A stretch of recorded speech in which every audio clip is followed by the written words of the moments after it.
uživajte s nama, jer smo na početku i svi su veseli, a tek smo na početku, jer ovo je put u zemlju snova.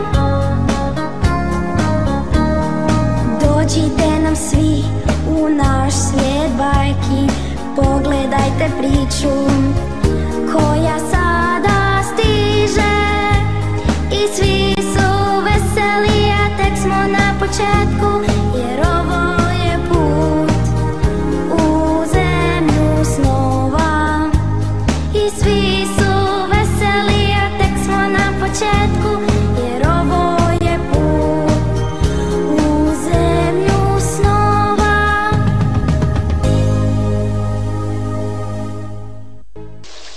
Putujući svirači.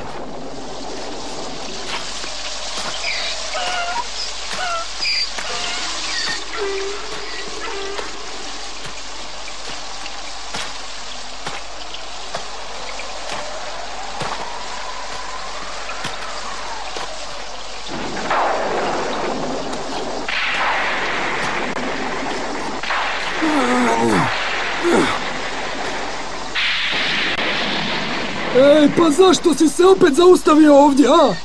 Pa malo prije si se odmarao. Daj, hodaj ti, prokleto magare! Točno znam koje su ti namjere. E pa neće ti uspjeti, da znaš. Samo mi otežavaš život. Pokušavaš me natjerati da opet ja nosim sav taj teret, ti ljeno magare! Neće ti uspjeti, da pomislim da si preumoran. Hajde, hodaj! Hodaj, hajde! Hodaj!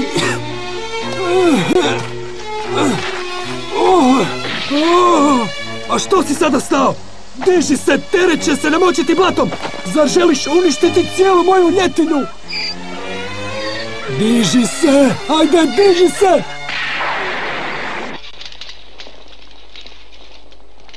To je uistinu loša vijest, ali tu nema pomoći, dragi.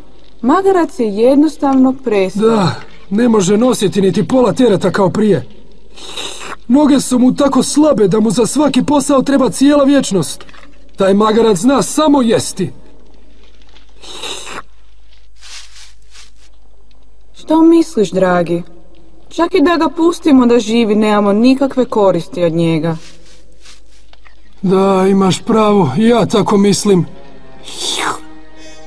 Kad ga ne bismo imali, ne bi morali trošiti novac na njegovu hranu. A ja sam se jako zaželjela mesa. Ja već dugo nisam jeo meso, znaš. Mislim da bi magareće meso bilo vrlo ukusno kad bi ga zasolili. Da, a kad bi ga jeli jednom tjedno, imali bi mesa za cijelu godinu.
stojim na... Jedna noga... Moram se uspraviti. Ne mogu.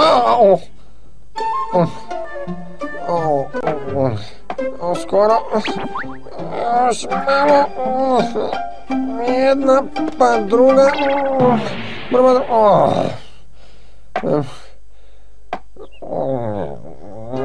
Još malo. Hodam, evo ga, hodam na dvije noge.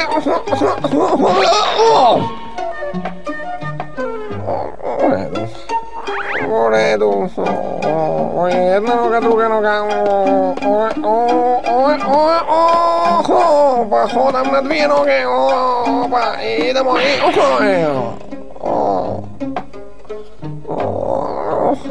Evo ga, još malo.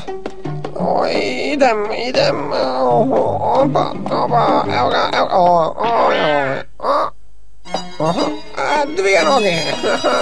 Dvije noge, hodam na dvije noge. Ujda ga.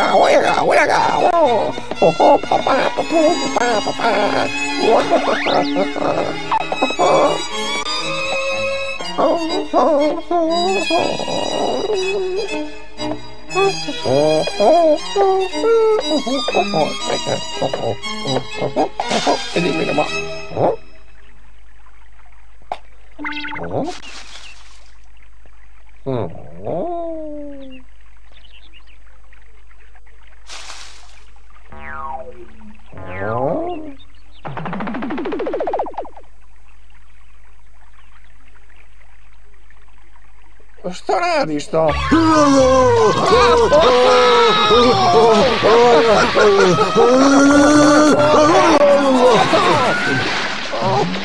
Tiho, molim te, ne viči toliko, magarčiću.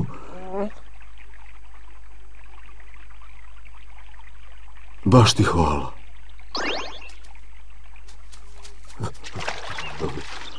Što je, psu? Što ti se dogodilo? Reci mi, jesi li koga sreo na putu ovdje?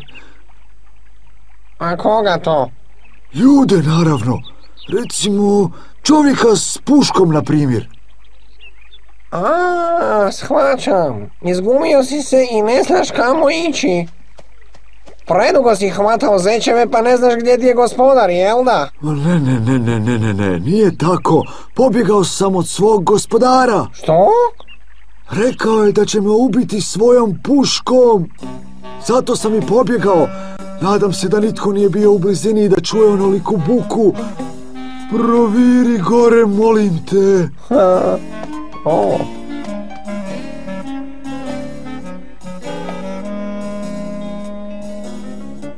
Ne brini, nema nikoga. Hvala ti, magarčiću. Psiću, reci mi, a zašto te gospodar želio ubiti? Zato što sam prestar. Noge i njuh me ne služe kao prije, pa i da idem u lov, nema od mene prevelike koristi. Prilično ružna priča. Gladan sam. A gladan sam jer sve što imam za jesti je ova voda. Jao. Ej, ti psiću, a je li bi krenuo sa mnom na mali put? Bolje to nego ostati skrivati se ovdje. A psiću, ha? Što misliš? Na put? A gdje bi išli? Pa... mogli bi u Bremen. Tamo je stvarno lijepo. U Bremen? Da. Možemo ići u Bremen i postati ulični svirači. Svirači? Zapravo, magarčiću, znaš, ja obožavam svirati rock bubnjeve. A ja gitaru. Ako želiš, mogli bi se priključiti bremenskom orkestru. Orkestar? Odlična ideja! Krenimo iz ovih stopa. Dug je put pred nama. Da, krenimo u Bremen. Bremen! Ja ću svirati bubnjeve, a ti gitaru. Ja gitaru, a ti bubnjeve. Krenimo, idemo, Bremen, Krenimo u Bremen! Idemo u Bremen.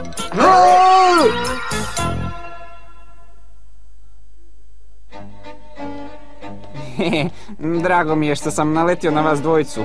Prilično sam ostario i postalo mi je puno draže sjediti pored tople peći nego hvatati miševe ovim starim zubima. A njemu se to baš i nije svidjelo, mislim mojem gospodaru. Počeo je pričati da će me utopiti u rijeci, ali nisam ja kriv što sam star, zar ne? Tako da sam odlučio pobjeći prije nego me utopi, ali kad sam trebao krenuti do starog kamina, starim kostima to baš i nije bilo po volji. Napokon sam ipak otišao i baš kad sam trebao odlučiti kojim putem dalje, čuo sam vaše vesele glasove, a imao sam i sreće, zar ne? Haha.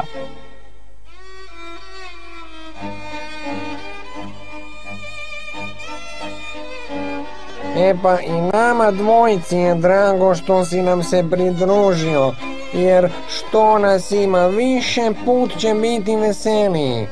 A ima i puno stvari o kojima možemo pričati. Pridruži nam se u orkestru, Mađak. Čini mi se da mi ne preostaje ništa drugo. Može, idemo.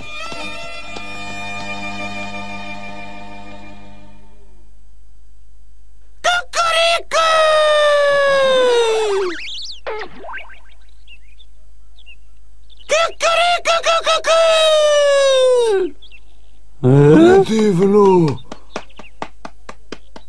Bravo!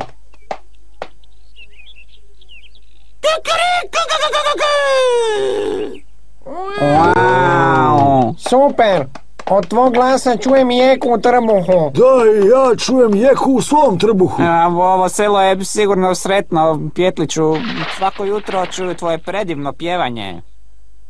Hvala vam svima. Na ovako divan dan pjevam koliko me grlo nosi. Vrijeme je apsolutno predivno. A danas je i poseban dan jer je velika gospa i na taj dan se pere rublje njezinog sina Isusa Krista. Bolje da pjevam jer kad mi odsijeku glavu gotova je sa mojom karijerom. Kukuriku!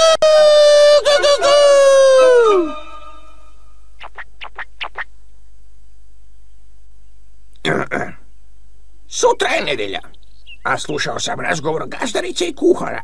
Ona me želi pripremiti za juhu, tako da ću pjevati koliko želim i dokle god sam živ. Svaćate?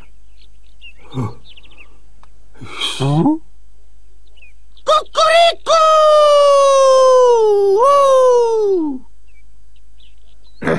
Oprostite, niste trebali čuti moju priču.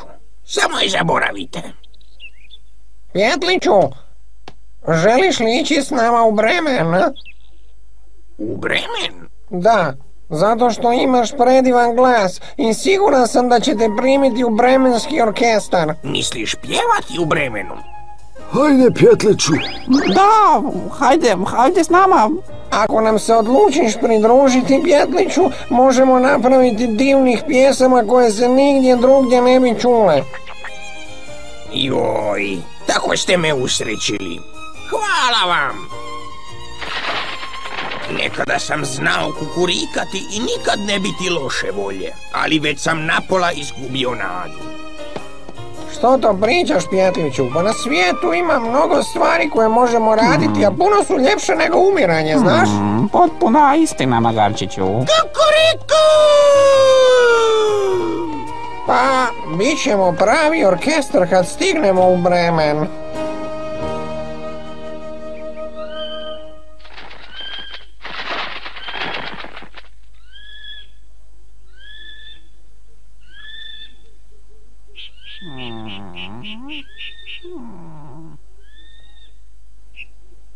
Još nas dug put čeka do Bremena. Točno, mislim da će nam trebati još puno vremena. Pitam se koliko. Ali ako nastaviš razmišljati o putu, nećeš se moći naspavati. Toliko sam gladan da i ne mogu zaspati. Kad već pričamo o gladi, i ja sam gladan, ali moraš se odmoriti jer u rano jutro krećemo dalje. Od sutra vas mogu nositi na svojim leđima. Tako ćemo biti puno brži i vas dvoje ćete se manje umarati. Hvala ti, Magarčiću. Ej, gledajte tamo, vidim svjetlo, gledajte. Što bi to moglo biti? Ovako duboko u šumi? Ej, Pjetliću, koliko je to daleko? Nije uopće daleko. Ako malo kukuriknem, sigurno će me čuti. Ne, tiho, ne. Jako sam umoran, a s tim čudnim svjetlom u blizini uopće neću moći zaspati. Hajdemo tamo, ništa nećemo izgubiti ako provjerimo.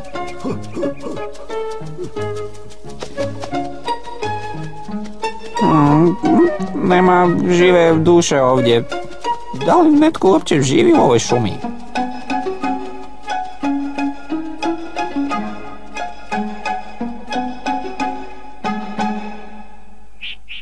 Gle, tamo je neka kućica. Provjerimo kroz prozor, a možda imaju i psa, pa možemo drmnuti nešto hrane.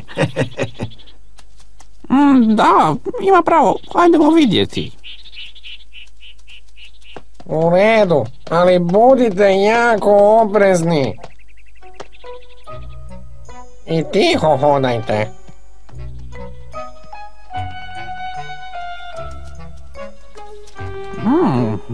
Znaš, s ove strane puno bolje miriše, eh? Jel?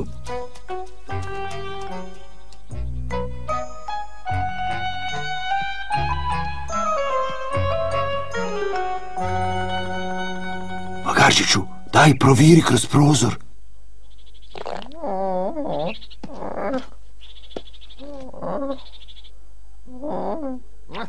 To uopće nije smiješno. Kažem vam da sam vidio duha. Da, što si onda učinio, šefe? Rekao si duhu da ostavi sav novac i stvari i da bježi. Kunem vam se ovim nožem. Siguran sam da sam vidio pravog duha. Unutra su pljačkaši? Da, njih 5. Hrana? Imaju li što hrane? I više nego što nam treba. To uopće ne zvuči loše. Bilo bi ih dobro otjerati prije nego što pojedu sve. Zašto ne bi? Ne možete zamisliti kako je to stvorenje izgledalo, kao da je došlo sa drugog svijeta i počelo je trčati za mnom. Bježao sam koliko me noge nose. Utrčao sam u kuću i zaključao ulazna i stražnja vrata, prozore, podrum, pa čak i dimnjak. Zatvorio sam sve što se moglo zatvoriti. Neko vrijeme čula se samo tišina. A zatim, o Bože, prozor koji sam zatvorio počeo se sam otvarati. Pogledao sam kroz njega, a tamo me gledalo čudno biće. Prije nego što sam išta izustio, počelo je ulaziti u sobu i onda velika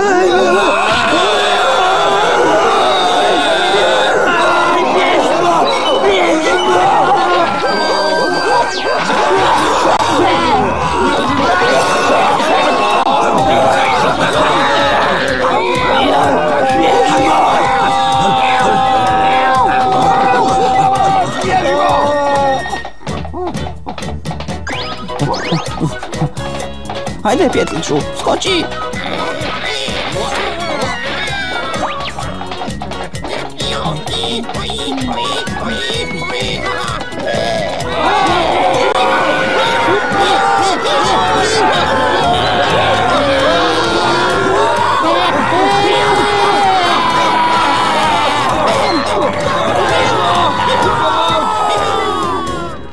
Razbojnici su trčali sve dalje i dalje, sve dok nisu bili sigurni da ih strašno biće više ne slijedi.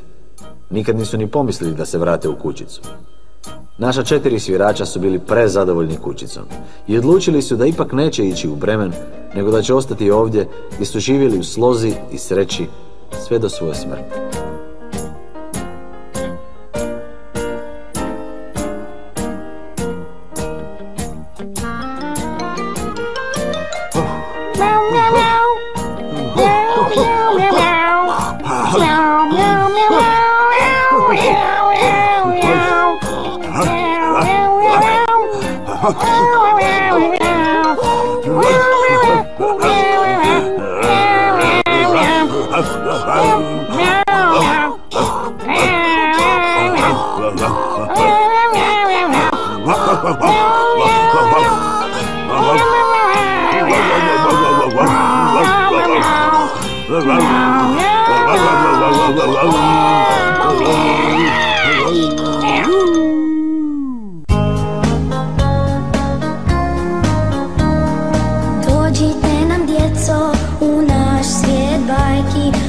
uživajte s nama.